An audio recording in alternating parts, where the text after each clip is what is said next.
It's Sableye on the SAbleyes.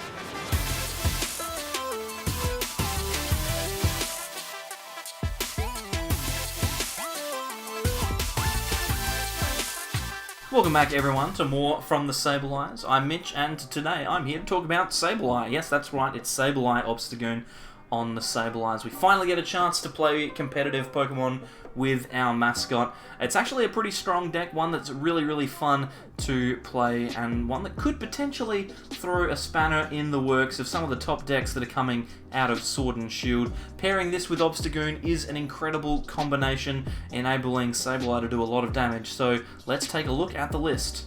So what would a Sableye list be without two copies of Sableye? We've got ourselves some lovely English proxies here from Limitless.com. Thanks to them for continually doing good work and getting proxy cards out for everyone to test. We've got two copies of Sableye V with 170 HP. It's a dark type. Has two attacks. Whether these are the real names of the attacks, I'm not sure, but I hope they are, because Looking for Veins is a sick name for an attack.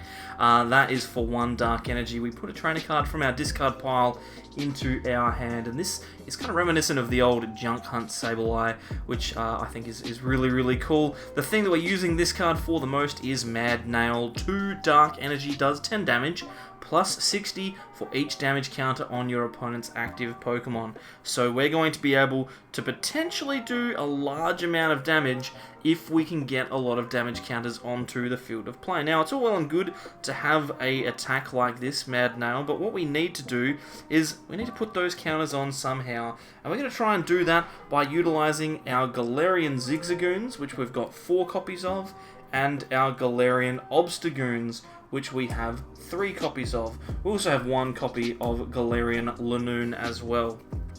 Galarian Zigzagoon, when we play it down onto the bench, puts 10 damage counters, 10 damage onto a Pokemon of our choice, 1 damage counter. And then Galarian Obstagoon, when we play it from our hand into the field of play, does the same thing, but instead it is 3 damage counters. So in combination there, we can get a potential 40 damage counters onto the field of play by playing a single line of Obstagoon.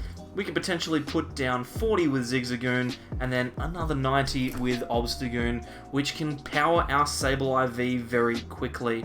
When you think about it, Mad Nail starts doing a lot of damage when it gets when you get to a point where there's 4 damage counters on your opponent's Pokemon.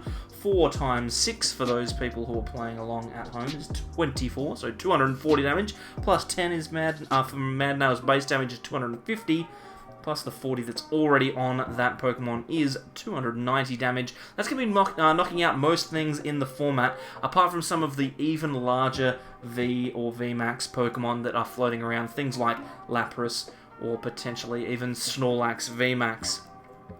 For those, we're either going to want to try and get 50 damage onto those Pokemon, or we could even knock them out with a cheeky Yveltal GX.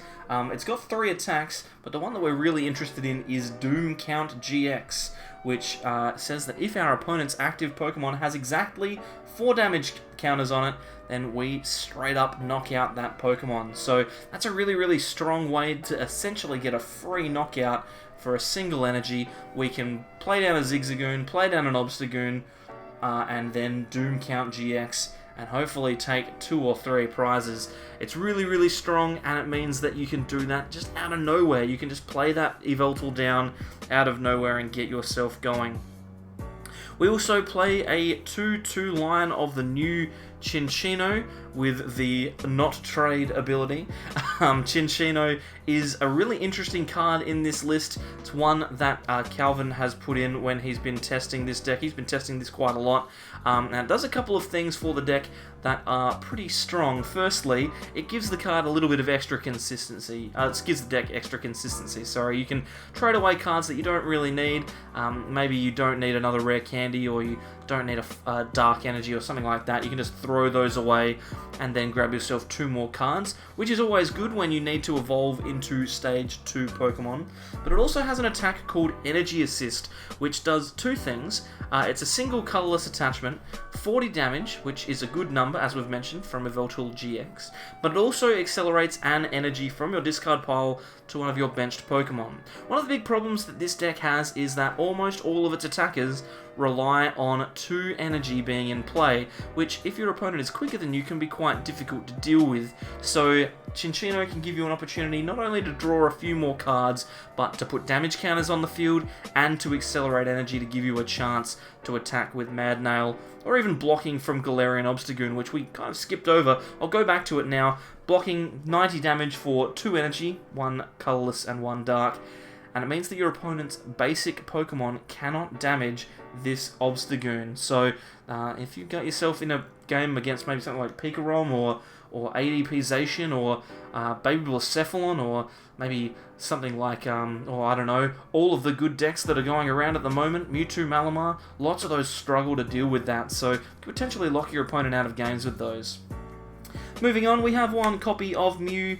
Mew is, it's really interesting in this deck because it does 2 things, like lots of cards do in this particular list. It does 2 things. It stops Pikachu Zekrom from sniping around your active. Say you have used Galarian Obstagoon's blocking attack, and Pikachu Zekrom might want to snipe a Sableye or a Yveltal on the bench for a knockout. They can't do that if Mew's in play. But also, it helps you put extra damage counters on the board. Psypower places 3 damage counters, so if you aren't able to attack with Sableye V, and you don't quite have Cinccino going yet, maybe Mew could be your answer. It's going to be a bit niche. You'd probably prefer to attack with Cinccino instead, or just manually attach to another Pokemon on pass, but it is an option. Finally, we have 1 copy of Dedenne. Dedenne is an incredibly strong card.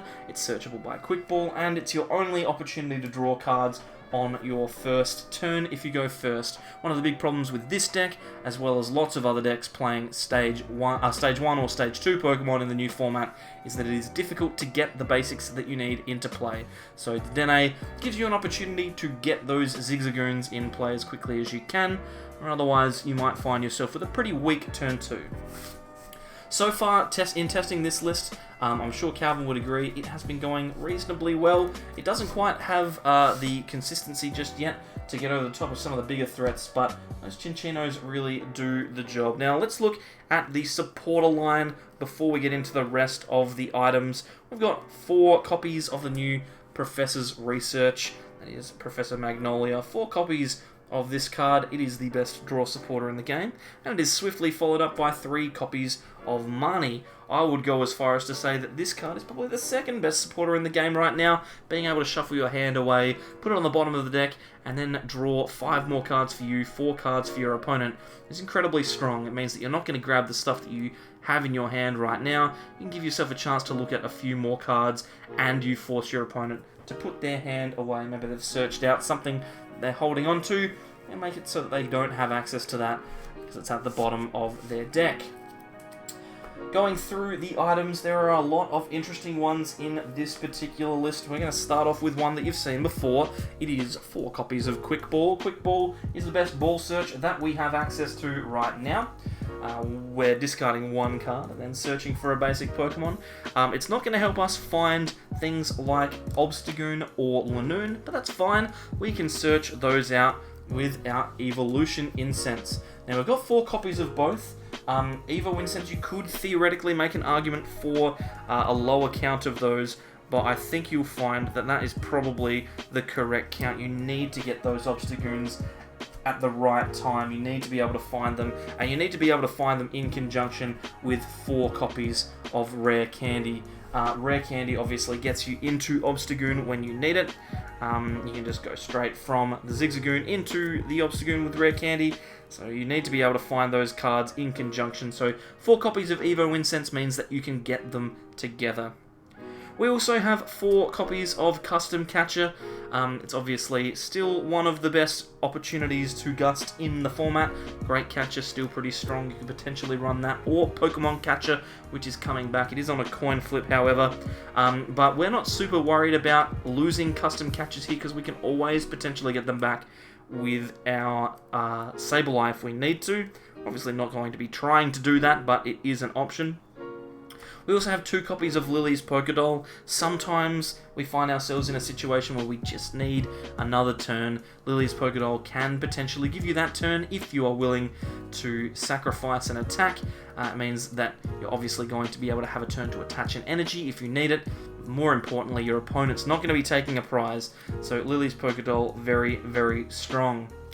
Also play a copy of Stealthy Hood. It means that things like Galarian Obstagoon can't be gusted by like Ninetales and that kind of stuff. It's an interesting card that you can include in this deck. It's got multiple uses. Yeah, definitely worth considering. We also have one copy of Normal Rod, where we shuffle up to 2 Pokemon and up to 2 basic energy cards from our discard pile into our deck. This is probably one of the best cards that this deck has access to. It means that we can get access to Obstagoons again if they get knocked out, or Zigzagoons later in the game to do those critical 10 points of damage that you might need to keep your game alive. We also have 2 copies of a Balloon, which is going to allow our Obstagoons and pretty much every Pokemon in this list to retreat. The retreat cost of the Pokemon that Balloon is attached to is 2 colorless less. We have 1 Reset Stamp. Reset Stamp obviously still an important card. Even though we do have money, we still want to make sure that our opponent has to shuffle away their hand down to 1 at some point, because that is incredibly strong. Our stadium of choice in this deck is 2 copies of Viridian Forest. We need to find energy because we need to attach it every single turn, so Viridian is the way to go. But if things go wrong, you could always play down 1 copy of Black Market Prism. If you get an opportunity to play this card once your opponent has removed all of their stadiums from their deck, then you can potentially lock your opponent out from winning the game. They can't take any prizes. Black Market means that when a Dark Pokemon gets knocked out, your opponent takes 1 fewer prize card, which is going to be very frustrating considering the amount of options you have when it comes to 1 prize attackers. It's a pretty full item line there, lots of good cards, and finally we're going to take a look at the energy count. We have 4, 8, 10 Dark Energy. That's probably going to be enough.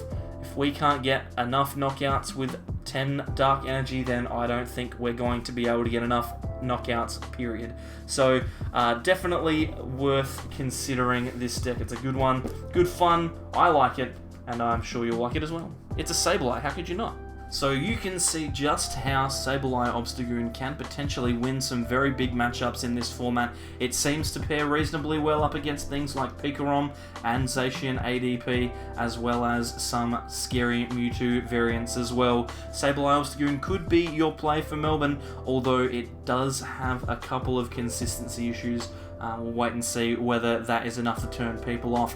Thanks very much, everyone, for coming along to watch this one with us. If you like the content and you want to see more, then consider subscribing by clicking the button that is over here. I can never get it right. There's some videos over here. I can do that perfectly fine, and there's a playlist down here for you to watch.